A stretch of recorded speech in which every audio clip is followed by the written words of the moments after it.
Yeah, seeing some familiar names already. Fantastic. Great. Yeah, it should be nice, man. It should be interesting. Nice. Yeah. Good morning, everyone. I think the Zoom setting had it so that everyone's videos are off, but it would be nice if you feel like we're a small-ish group today. So if people feel like turning on their videos, that would be nice to see some faces. Good morning. My name is Kate, and I'm the program curator at V.O Curations. And this morning, we are hosting episode 4 of the Compendium Podcast. So it's nice to see everyone today to mark the last day of Richard's exhibition, Future Past, at V.O Curations. And I think it's a nice way, for me personally, it's nice to gather with a group of people at the end of what has been kind of an exhausting week in terms of news events from the US, and that's been quite intense. So just to give a very brief introduction before I hand it over to Dexter and Richard, the Compendium Podcast is a project that Dexter and Richard started, I think in 2019, 2020. Yeah. And there's been 3 episodes so far, and the show is sort of an extension of thinking that Dexter and Richard have done around their shared interest in visual cultures. They're both artists, and their shared interest in themes such as psychology and mythology. So it seemed only kind of natural after talking to Richard about some of these things, as we were developing his show at VO, to host the 4th episode as part of the public program for Future Past. So the Compendium Podcast, to let everyone know, can be found on Spotify. And today we are recording this just to let people know. And the audio will be uploaded as a live episode following the Zoom.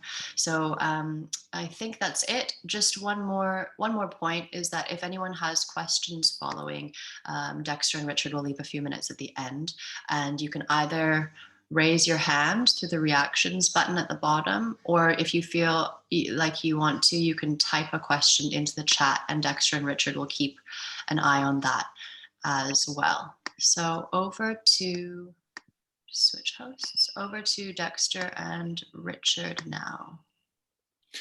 Fantastic. Thank you, Kate. Yeah, couldn't have said it better myself. Great introduction. Thank you. Yeah, it's good to be here. So I thought really briefly, what we could do is just have some imagery up on screen. So for our Spotify listeners, we'll do our best to describe the visuals we're looking at, because obviously we're visual people, so we'll be having some visuals today as well. And so hopefully everybody can see this. Yeah, so the Compendium Podcast, I think Kate described what we do really nicely and succinctly there. Richard, if you don't mind, I wanted to just kick us off with a quote, and it's sort of like, it's not a quote that's going to jump us directly into anything or be a huge thing, but it is something I saw recently in an essay that you sent to me, actually, Richard, that I was looking at in preparation for this talk. I think it would be in regards to just the times we're living in, this telepresence, absurdity, miracle, madness that we're engaged with right now.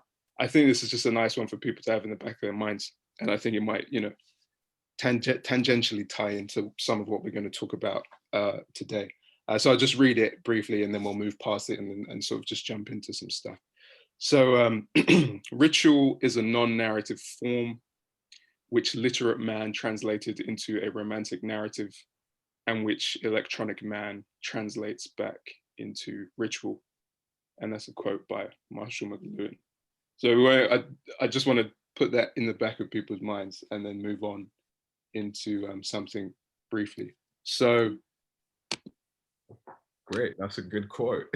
I thought you might appreciate it, and it's actually you sent that my way through an essay you sent me. From the African divination system. Yes. Information.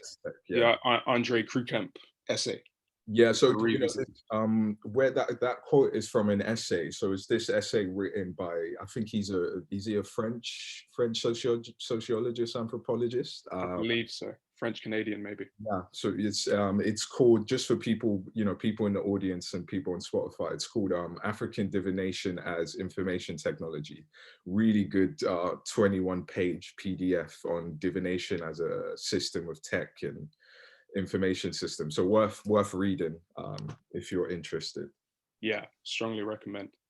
And so just briefly, again, just before we dive into maybe looking at some images from Richard that we can then jump from. If you're familiar with the podcast, the Compendium, or if you're not, if you're new to it, you either know or will know soon that we reference Carl Jung's archetypal theory quite a lot, and it's almost one of the benchmarks that we use to navigate between sort of art, film, anime, whatever, all these things that we kind of move through. So I thought I'd just very, very briefly use some examples from art to describe 4 of the core archetypes. You have in the top left, the anima and the animus, which is the Jung outlines as the male and the feminine and masculine aspects of the human psychology, illustrated by a piece by Ernst Fuchs. The persona, which is probably the element we're all most familiar with, the idea of the mask we all wear psychologically in our day-to-day, illustrated by a piece by Zukowski there. The shadow, perhaps the hardest one to engage with, which represents all of the quote-unquote bad things in the psyche, aggressiveness, anger, jealousy, all of these sorts of things. And perhaps the most elusive, the self, the true self. Who am I? Who am I truly in my core and in and of myself is the 4th archetypal aspect that Jung outlines. And we look at these archetypes because we can identify these things in mythology, in storytelling. And I personally believe I am able to identify these in Richard's work. And I was fortunate enough to see the show, Future Past, see these pieces. And just one last thing I'll say, and I'll throw it back over to you, Richard, is that when I saw these 2 pieces in the show, to me, these were archetypal figures. They looked like technicians, they looked like scientists. They certainly, my impression was that these figures were going to send me on a quest, on a journey. So I suppose, yeah, in sort of throwing it back over to you, I would kind of ask, as well as you just taking it in which direction you want to take it, what do archetypes mean to you, and how do they inform your work? Yeah, I mean, for me, when I think of an archetype, they become these almost kind of universal stereotypes, even though we can perceive stereotypes as being something that could be quite one-dimensional, or something that's a bit that doesn't give as much range in terms of expression. But then, when you're looking at archetypes in terms of, specifically referencing what Jung is saying about archetypes in terms of, okay, we find these things, okay, like the shadow, the animal, the animus, we find these occurring in various cultures all throughout the planet. But then it's interesting because the expression, even though we might think, okay, maybe something archetypal could be one-dimensional, what's interesting is that the expression of this archetype changes depending on the region, depending on your experience. I mean, if we look at archetypal representations in other cultures, okay, if we look at something like like Thor, the god of thunder, and you look at someone like Shango from West Africa, similar attributes, but in terms of the ways they express themselves are slightly different. Slightly different takes. So for me, in that sense, they become this kind of almost universal kind of way for us to understand the human psyche, and what it is we are trying to be, trying to say, trying to understand about ourselves and our relationships to the other, and our relationships to the wider society and reality as we see it.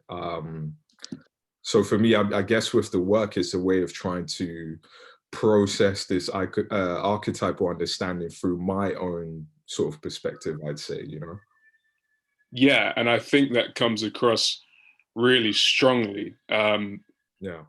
One thing that I recognize in the work and the stuff that's shown in Future Past is the real strong sense of character in each image. I feel as if these are not just depictions of, people at the park or warriors in some battle.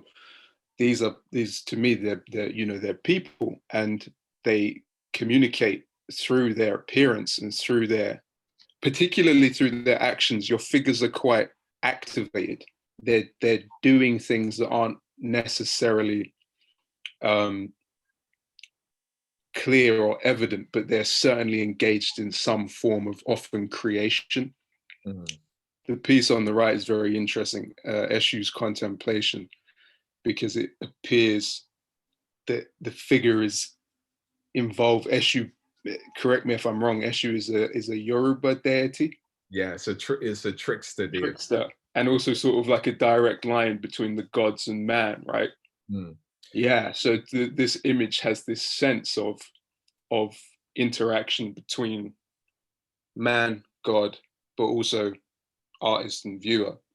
Mm. So it's very interesting to me indeed. Yeah, definitely. I think just to talk a bit more about the Eshu drawing. So Eshu or Legba, or within the Americas or the Caribbean, it's also referred to in Candomblé, which is a kind of an offshoot of the Ifa religious system. He's called Papa Legba, and he wears a top hat. You give offerings to him with a cigar, but he's a god of this crossroads, right? So, you know, this idea of these potential kind of pathways we can take, you know, when you come to this crossroads. Usually the stories of Eshu is that he's met at a crossroads, and then you as the individual, you decide what stage you might want to go into. But then what's interesting, referring back to this article we were talking about, African divination as an information system, there's a section here I'll just read through, which relates to Eshu, which was quite interesting.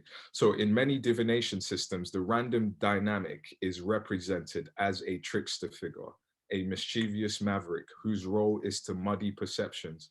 This in itself has a reordering effect and opens an opportunity to see what has been missed. So, you know, so what's interesting about when we look at divination systems in terms of organizing information, there is this randomness, but out of that randomness, or this, you know, where things can be tricky. Yeah. We out of that randomness, you know, it's like out of chaos comes order. Order, yeah. There's fruition through the randomness, the arrangement. And it's very interesting because this sort of moves into some of the images that I have lined up here. So you know that I'm a big fan of this piece, Votive Mimesis.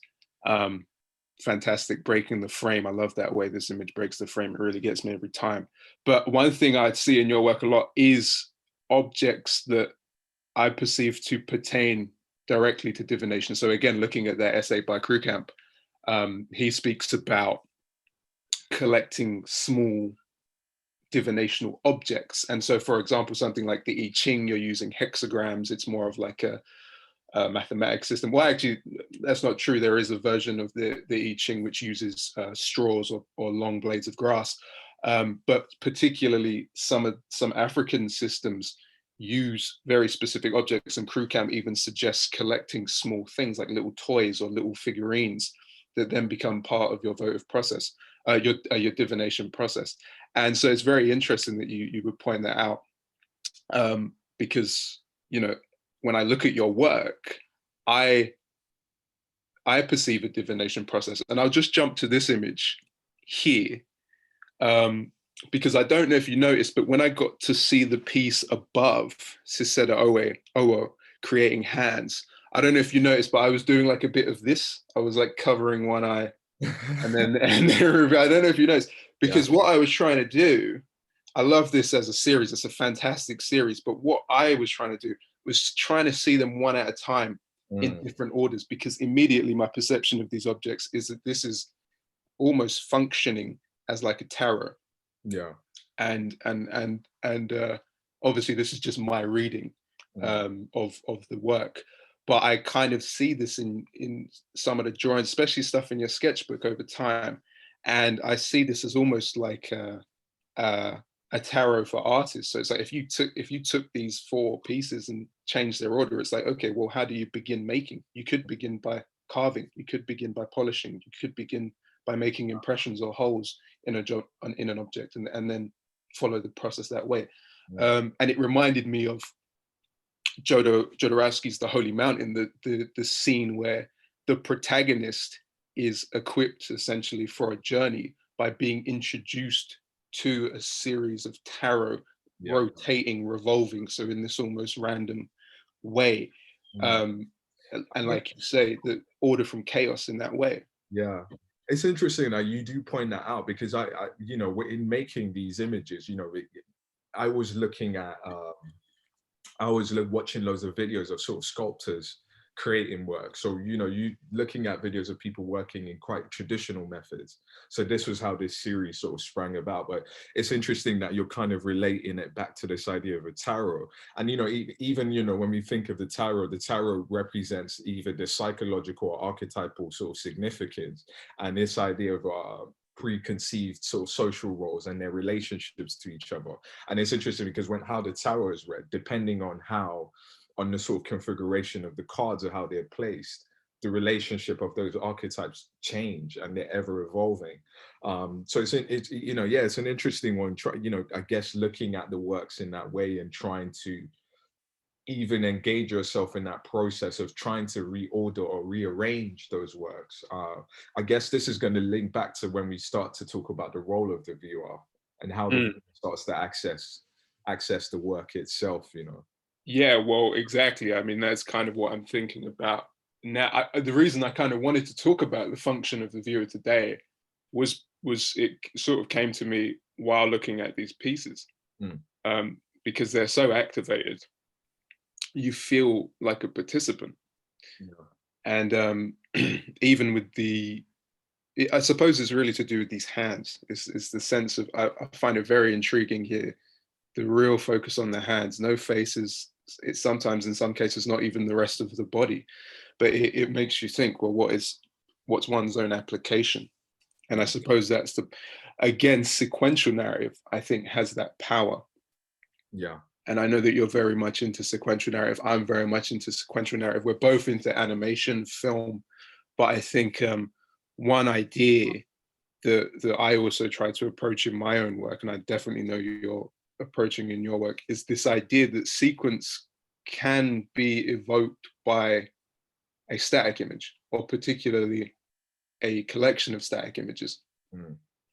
I mean, you know, I mean, we talk about this all the time. It's like, you know, when we read comic books, you know, when we had a conversation before, and I was saying, it's interesting when you read comics, you know, if you're someone who reads comics a lot, like in my personal kind of opinion, when I'm reading comics, the gaps in between panels don't exist for me a lot of the time. My brain starts to just blend things together, and even in terms of how I'm reading the images, things start to merge. And there's a weird kind of somebody who talks about this as well is Grant Morrison, who's a comic book writer, and he's into mysticism and magic, and he talks about, you know, the magic in comics in terms of how these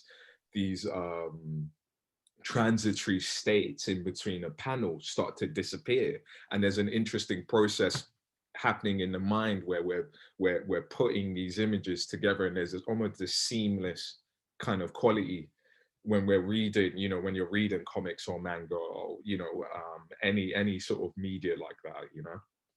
Yeah, Grant Morrison is great. I really like what he talks about in terms of hypersigilism. Yeah, the idea that like a comic book or a graphic novel can serve as a sigil, like a piece of magical text that brings together concepts. And again, it sort of relates back to divination, and how really a lot of what's functioning with these things is psychological and serves as almost a doorway to more metaphysical thinking. But then I think also, you know, when we talk about like metaphysical thinking, I think sometimes even I'm careful in using that word, because I think for the average everyday individual, because we don't have systems in the West, we don't have these systems available to us to engender that kind of thinking for the average everyday person. I think sometimes even when you say metaphysical, because I was reading a really interesting article yesterday, was just talking about the idea of like metaphysics and how sometimes that language can also be alienating True. for individual. And I'll read something here really quickly, which is Yeah, quite. go for it. So it says here, reflected in all techniques of divination is the principle that information you need to solve problems lies hidden in the network of relationships between the various people, objects, and dynamics that make up your life. This makes it a dynamic knowledge management tool that can aid our imagination in the process of thinking about complex dynamical systems. So I think even just on a kind of regular everyday basis, you know, like we talk about this a lot in terms of like mythologizing the self, or seeing or finding these using your imagination to embellish life is how I kind of put it, you know, using your imagination to embellish life, because it could be something as mundane as paying your bills. How do you figure that out? You know, Yeah. I think sometimes maybe it doesn't have to be on a kind of magical, because what's interesting about divination is that, you know, when we think of things like synchronicity, we find even now, okay, I'm looking at the time, it's 11:22, you know, that's synchronicity in itself, but before it was 11:11. So it's like, you know, it's these little moments of synchronicity in life that is the magic for me. It's not necessarily a thing of maybe we might need to go into this alternate space, if you get what I mean. Yeah. It's not, you know, for me, it's not necessarily about this alternate space, but even in the fact, okay, you can look at a piece of art and find, you know, your imagination can create something for you there that can almost be described as magic, but it's not necessarily this I'm going to pull a rabbit out of a hat type of thing. If that makes sense. It's interesting. I think what you're talking about mirrors a lot of what Jung and Joseph Campbell talk about in terms of the experience of living life. Yeah, and the fact that everybody is really on the hero's journey. It's not just a narrative structure, because really the hero's journey conceptually was coming from looking at life paths and how one ages as an individual in relation to the society. Yeah, I really think that's a great notion, and particularly what you're talking about in terms of, you know, applying imagination to one's own life and seeing the magic or seeing the quest in just going to work, going to the shops. You know, I think it's really important, particularly in this day and age where our functions in society are more limited than ever. You know, we're stuck inside X, Y, Z. I think it's really important. And I suppose it also ties into the digital as well, because we talk about the digital all the time. And I think, you know, things like video games, things like virtual spaces inform both of our thinking and our work. And yeah, it's interesting to me that seems to be the method through which a lot of people are engaging with that sort of the rapture of life, the idea of a journey, the idea of a quest. Yeah. It's I mean, even when, you know, going back to video games, so, you know, human societies have memories that have been transmitted through the culture of the group, right? So, and this idea of, when we talk about memories, I was reading yesterday about the morphogenetic field. So this idea of this field of which influences sort of cells and biology. Yeah, it's related to the plant of life and ayahuasca and but also on a human level. I was reading about this recently as well. In terms of this morphogenetic field, is this humans, we contribute to this field constantly, right? So if you look at your family lineage, you are an iteration of, even on a biological kind of cellular level, you are an iteration of a past that's duplicated itself and replicated itself. And then you will also add, when you have your kids and you get married to someone from a different background, different ethnicity, whatever it is, the cells you've already inherited from your ancestors gets added to. So there is this continuous process of you as the individual, you are kind of contributing to this collective line of memory. You are adding to this line of memory constantly. But what's interesting is, like, I feel in human societies, we had certain rituals, you know, this idea of a ritual reenactment of a founding story of a myth. Christmas, you know. Yeah, yeah. Something we use as a way to remember, you know, the memory of this Christ figure. And it's something, you know, and we look at all these different lunar cycles or things practiced in various religions, or things like Chinese New Year, and then each new year becomes represented by a new animal or a new sort of symbol that adds on to, you know, what's happened previously. So it's interesting when we think of things like video games. I feel like video games, they're an interesting one, because in some ways they are facilitating us engaging with these forms or ways of seeing the world. But then also at the same time, I feel like there is a danger of people retreating. Yeah. Even though I love video games, but there's a danger, because, you know, the idea of this is for us to engender this kind of thinking in wider society, not in these niche little circles where, okay, I'm playing video games in my dark But there's a fine line, isn't there? There's a fine line, because I think what you're talking about is how over time the culture has served to aid the genetic replication. We talk about genes, we talk about memetics and memes, and how I think, you know, we kind of both agreed that they're equally important. They're the way that we replicate, the way that we version out as a species, which is crucial to survival. And now we're moving into this space where, hey, it could all be happening digitally. I mean, even if we're talking about art, so you're talking about the repetition of festivities, traditions, things like Christmas, things like the New Year. These have all of these objects attached to them, objects that we could look at as art objects or artifacts and this kind of thing. And what I find interesting is that when I mean, even right now, I don't want to get into it now because it could be a whole different discussion, but we've got things like NFTs, all of this NFT conversation in the art world is happening suddenly overnight.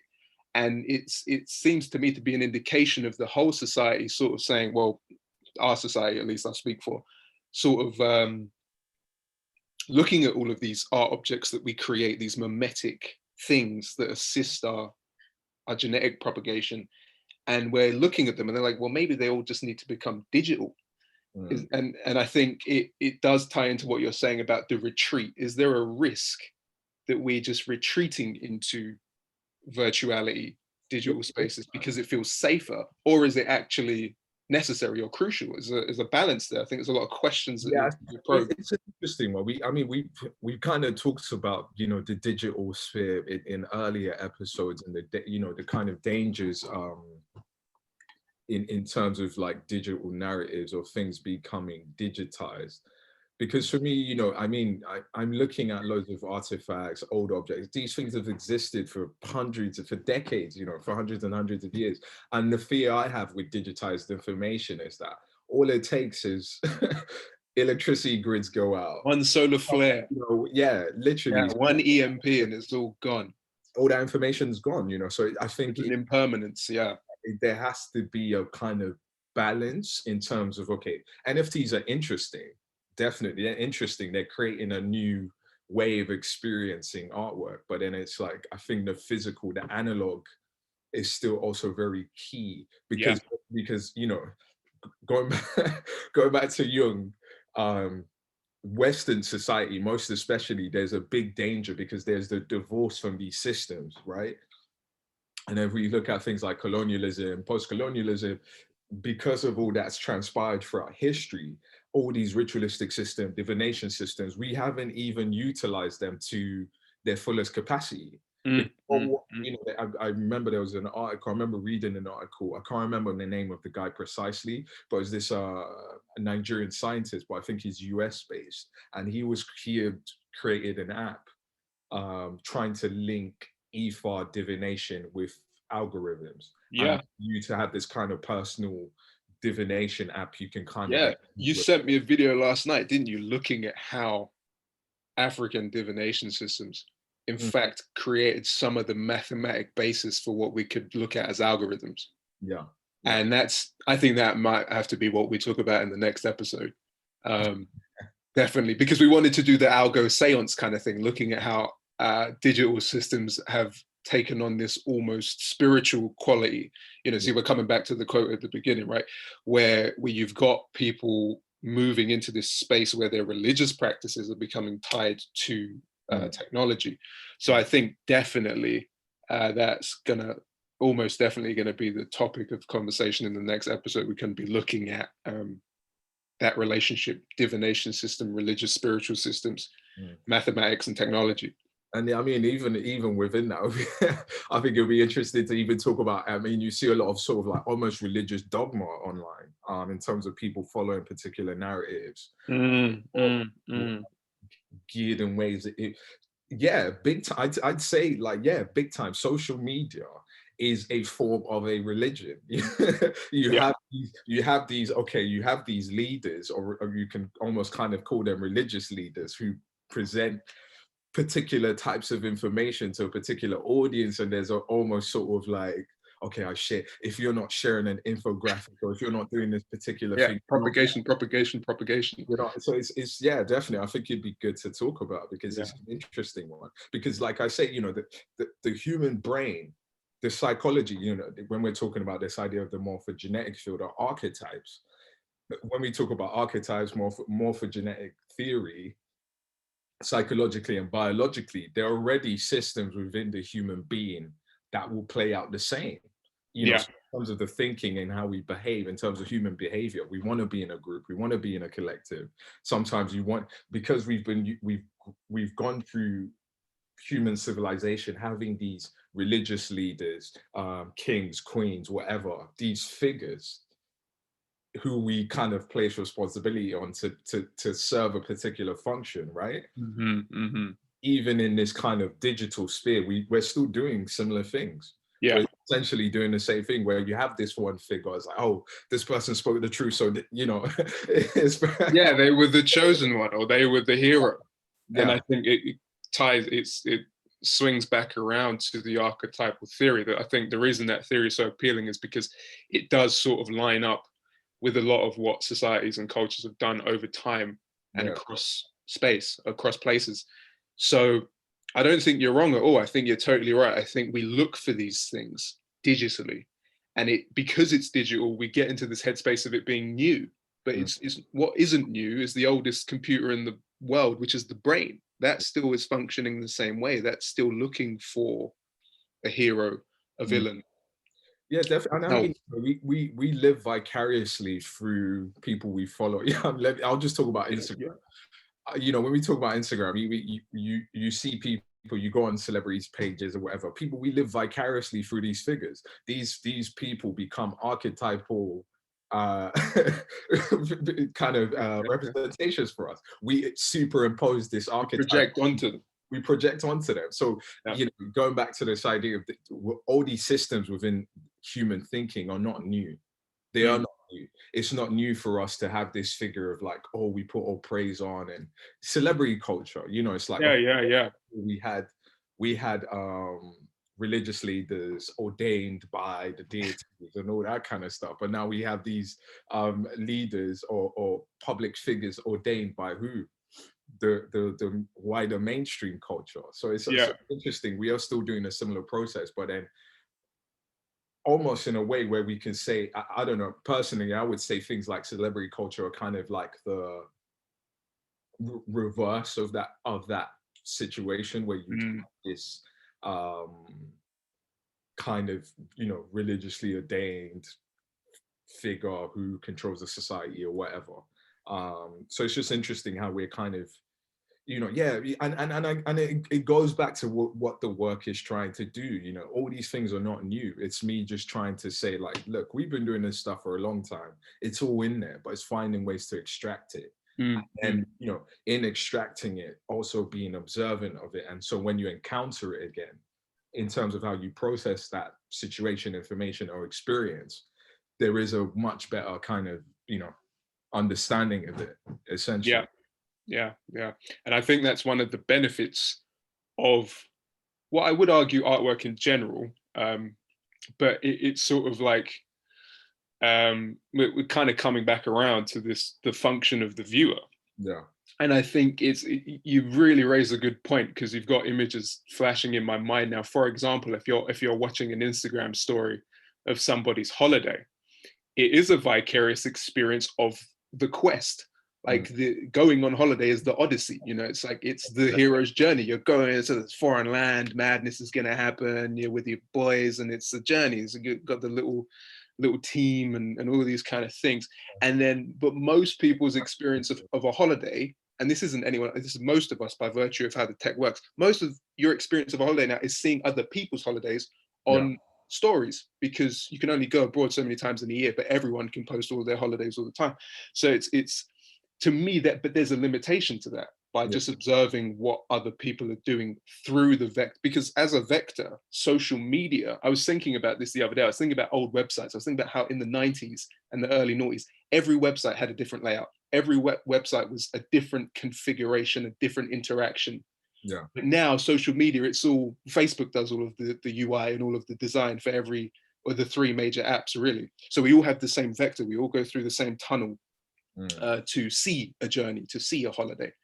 But the thing is with the artwork, things, if we're looking at artwork, if we're looking at your work as something that can deliver an experience of a journey or the experience of a quest, the abstracted elements are what gives the viewer power, I think. Yeah. Because they can, the abstracted elements are open to interpretation. And through interpretation, we have what Jung's talking about, the numinous, the unknown. And through the unknown, your imagination is triggered and your life is given a little bit more, you know, a little bit more flavor and a little bit more mystery. Yeah, man, because like you're saying, when you bring up this idea of abstraction, for me, I mean, even in the way I'm constructing the work, okay, there's also almost a very divinatory process for me, because, okay, I'm looking at things almost quite randomly as well. It's almost kind of a random configuration of things, you know, linking back to divination, where there's this randomness, and out of that randomness creating structure, right? So I'm thinking order, of chaos. Yeah, order, chaos constantly. And that's a process that happens for, you know, for me making the work in this process of being an artist, especially kind of working towards this show. I found like, yeah, the process of making work for me is very divinatory in a way of I'm looking at these things, and sometimes I'm not even super conscious. I'm like, okay, that looks interesting, I'll pick this, or I'll pick that, and I'll pick that, and then I put them together and I'm like, oh wow, okay, there are some interconnected kind of relationships.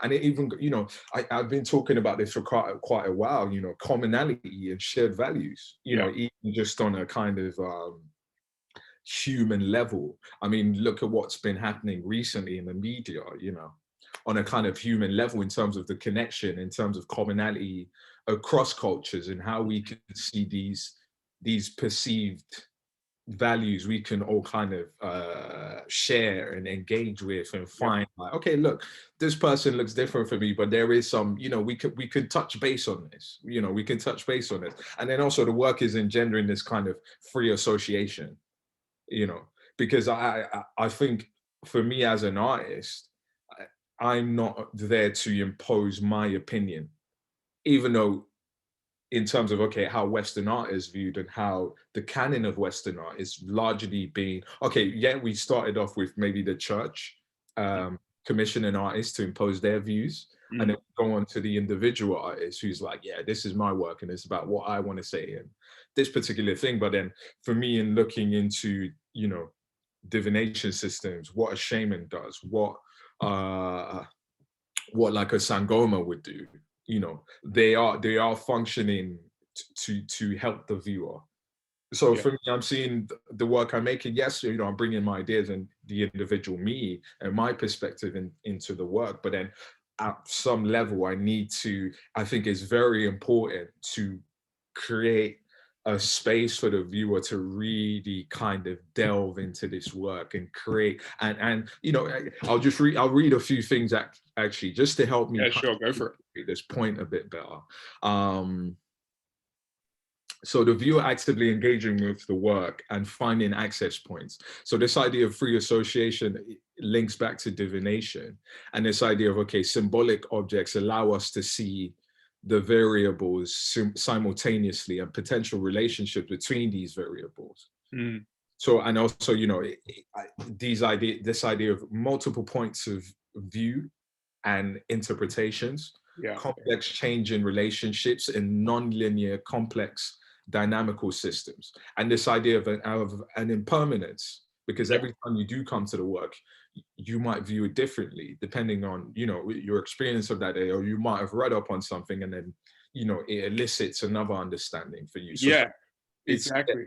you know, something I really want to kind of be in the work, you know, in terms of, I don't want to just make things and like, okay, come and look at it, and there is no, you know, there is no engagement on that level. But it's very important, I think, for the work to engage the viewer. Very, very important. Yeah, and that was definitely some of the thinking that was triggered in my mind when I got to see these pieces, is that it got me on this train of thought. And there's probably been loads written about this, but just intuitively for myself, I started to think about the role of the viewer in the gallery space. And maybe it's because I haven't been allowed to be in a gallery for so long that I'm thinking about it. But I think certainly what you're talking about, the impermanence, really sort of resonates, because you have a relationship with art, whether you're an artistic person, a visual person or not, you have a relationship with artwork.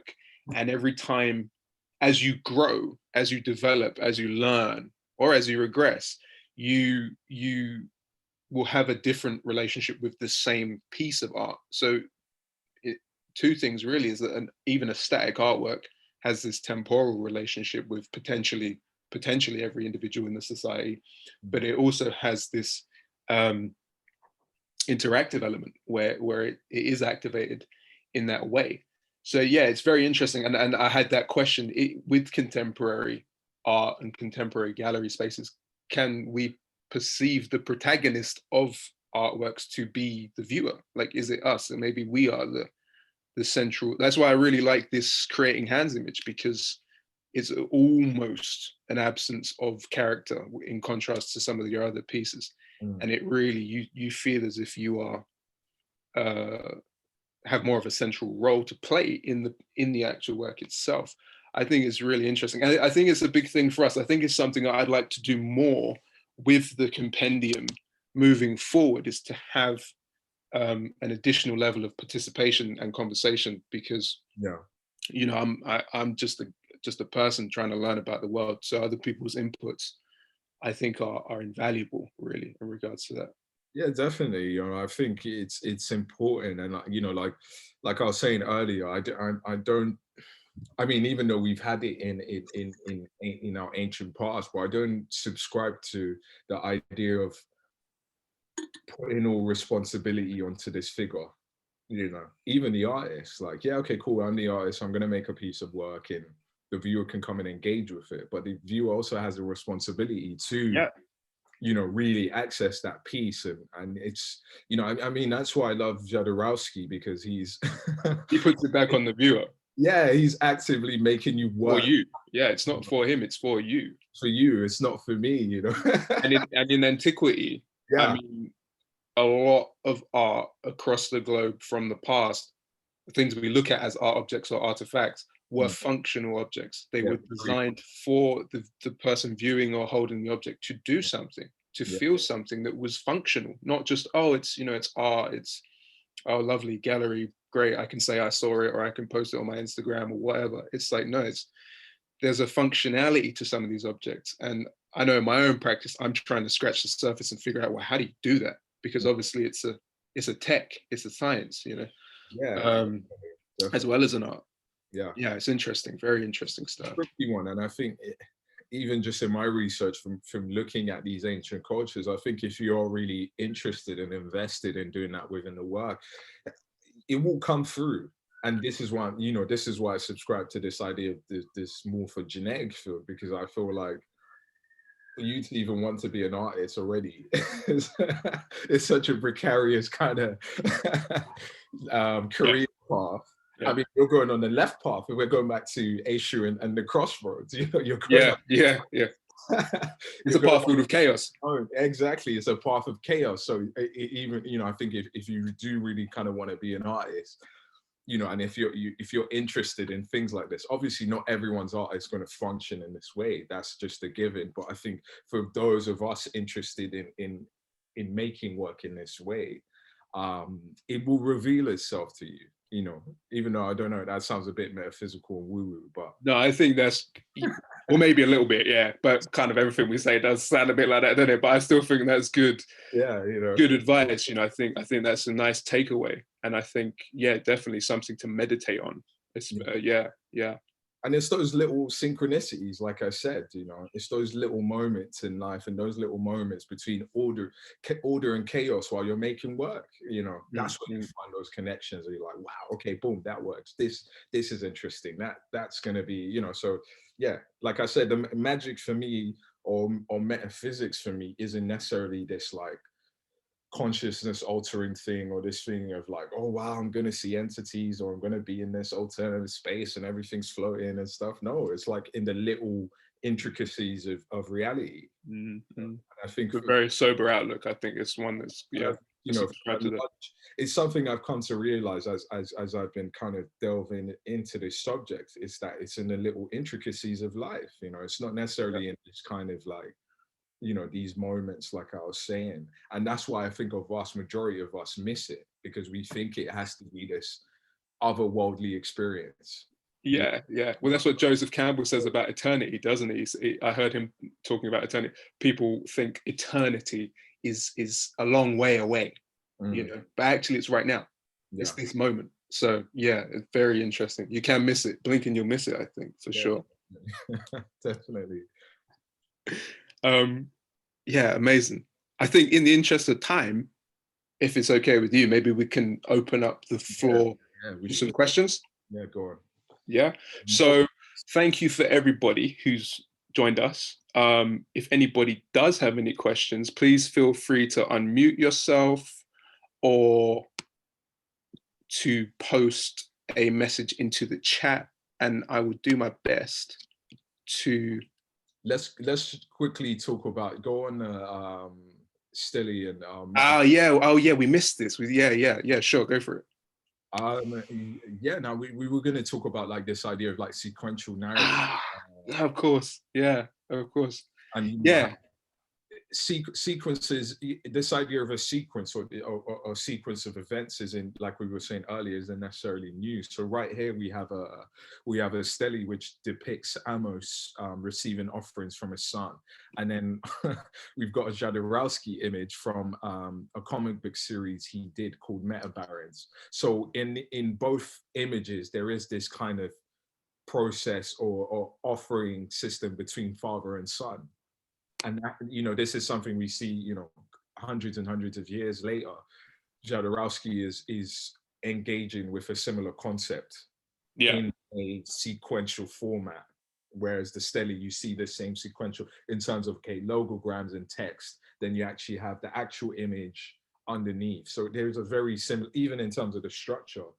Okay, you have those 3 panels. You have that central panel in the middle, and then you have those other 3 panels at the bottom. Dexter, go on, you can explain. It was really, because you mentioned this to me recently. I can't remember where we were, but you were talking about, I think you said it quite sort of off the cuff, talking about the comparison between stone tablets, hieroglyphs, and graphic novels.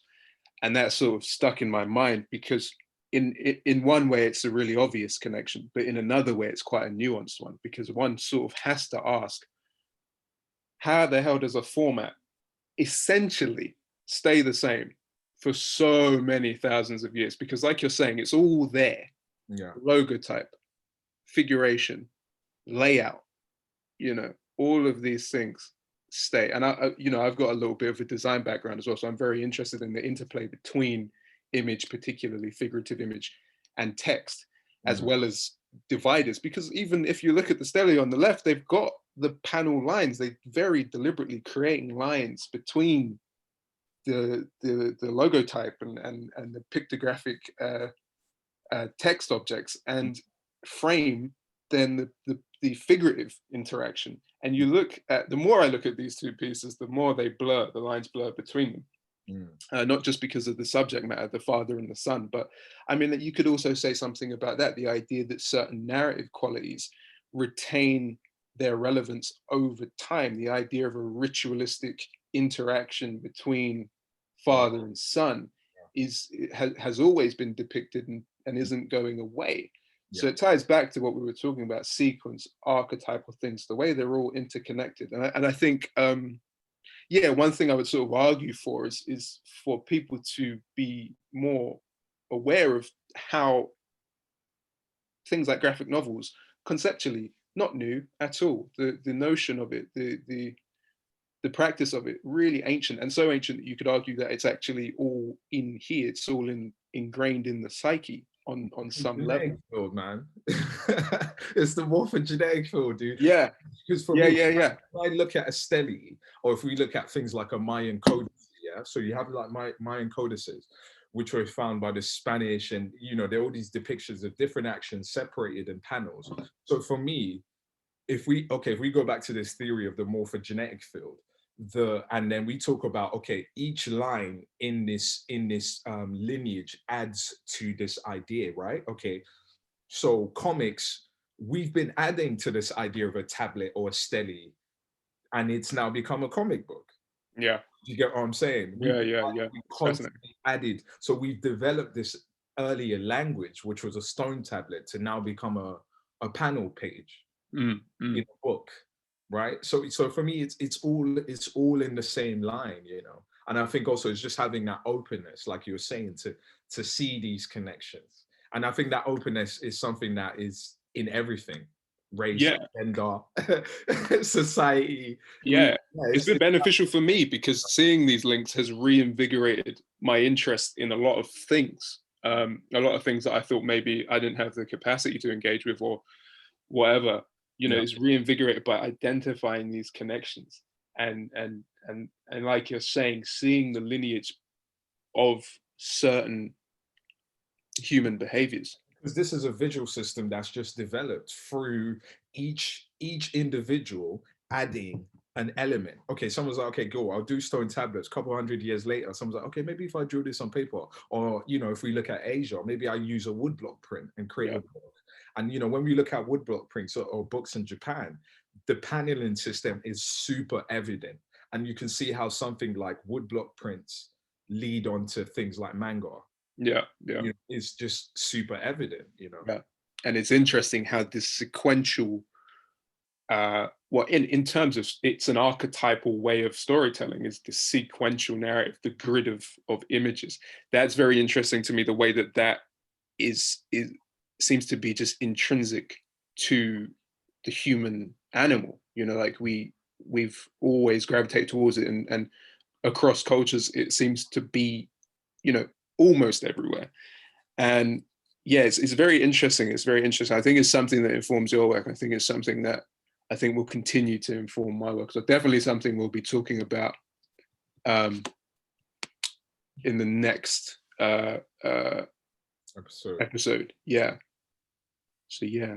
But yeah, definitely. I mean, it will be good for individuals here. Just for the last couple of minutes we have, please. Sorry we went on a bit longer, but yeah, it would be great to have some observations. Yeah. Any questions? Literally anything. It doesn't even have to be about. It could be about whatever, And let me see. Where's the chat? I'm in the chat. Zoom group chat. Or you can, if you're able to unmute yourselves, you can go ahead and just. Yeah, if you want to quickly ask us some questions, it'll be good to get your thoughts on what was spoken about today. I just want to make sure I'm looking at the right chat window.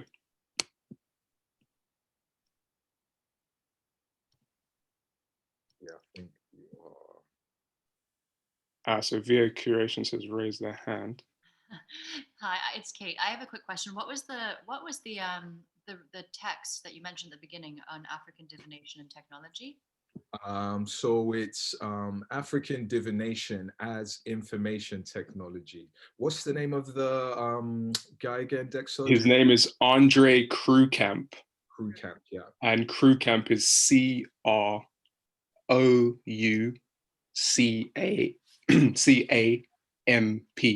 Yeah. Great, thanks. Yeah, it's a really interesting read, that one. Very interesting. Found it randomly just doing research on divination, but this guy's, he's created a whole way for people to kind of, you can create your own personal kind of divination ritual through this exercise he has in the actual article. So it's a really good informative tool Yes, it's worth checking out. Yeah, it's something that's also really quite interactive as well, isn't it? Because Yeah. he does workshops. He basically outlines systems where it's like, hey, you could just do this. You could just try it. Yeah. And really interesting, because towards the end of the document, he starts to talk about the relationship to the digital as well. So it's, yeah, I think it's really interesting stuff. Real food for thought, really. Yeah. Yeah.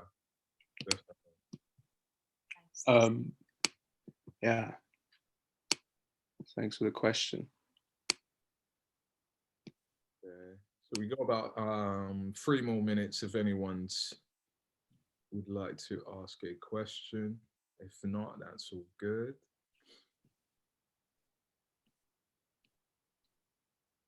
Well, I think, yeah, essentially, I mean, it's been an interesting conversation today. I guess it's nice to do this on a slightly different format to what we're used to. And I think the addition of slides probably helped the conversation flow a bit better. Sure. So we have a question from our good friend Mehmet. Thank you for tuning in, friend. Hey guys. So I'm just wondering what your opinion is on, right now AI is kind of moving really, really fast, and we're seeing all of these, algorithms kind of taking your photos, making you sing.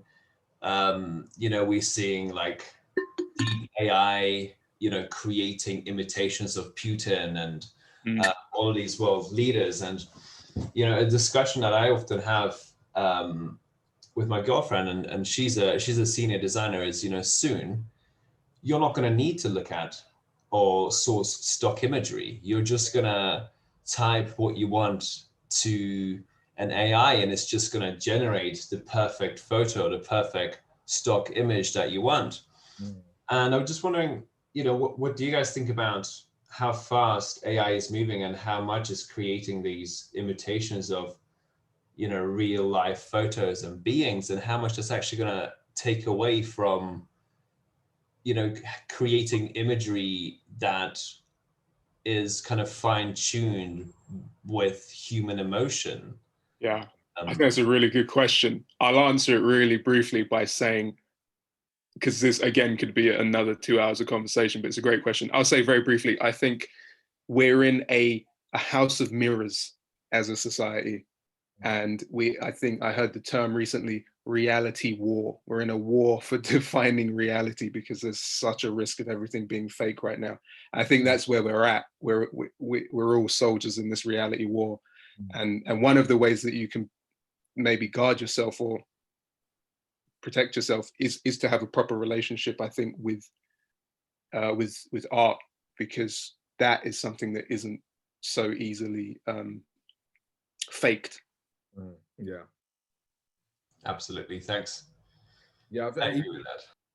Even just building on Dexter's point, I think, it isn't faked. And there's, like you were saying, Mehmet, in terms of, okay, this emotional connection, and I'm talking about something like divination, even I was saying these little intricacies in life.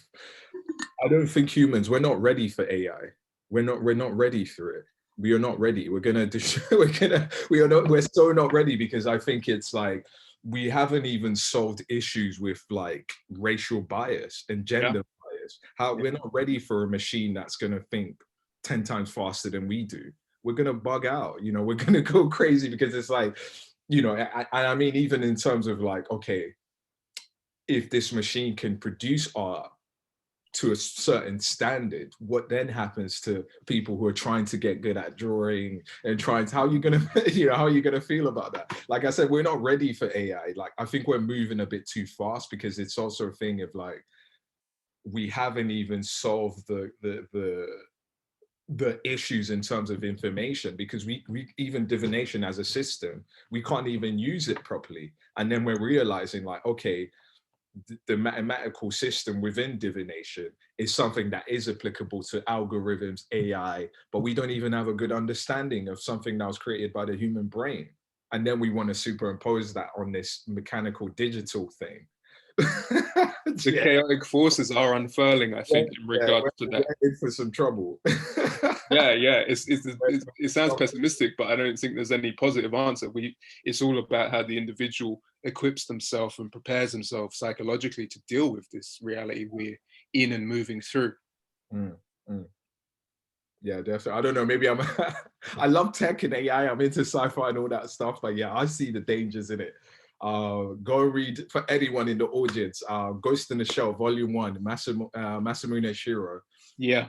Amazing commentary on artificial intelligence. And that pertains. Standalone Complex as well, the animated series from the early mid-noughties, really delves into a lot of these issues.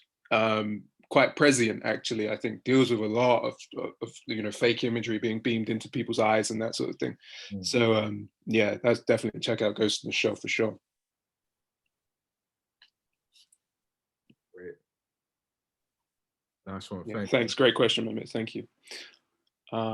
So, Kate, I think, how are we doing for time? Are we over? A little. I mean, maybe now is a good time to kind of tie things up. Thanks to both of you so much. That was a really, really interesting conversation. You touched on a lot of different but interconnected points that I think will give us all lots to think about for the weekend ahead. So thanks again. Thank you, Kate, and thank you for everybody listening in. Much appreciated. This episode will be available on Spotify shortly. So yeah, tune into the Compendium Podcast for more of this sort of goings on, I suppose. Yeah, definitely. Tune into our podcast on Spotify. You can follow us. We have an Instagram called Compendium Archive, which we both should use a lot more. We should be using it more, shouldn't we? We should be posting more on it, but we will make sure to try and post more on it. But yeah, no, thanks for everyone who tuned in, and yeah, connect with us on Insta and all that good stuff. Great. Fantastic. Thanks. Talk to you. Thanks so much. Thank you. Thanks, everyone. Much appreciated. Thank you.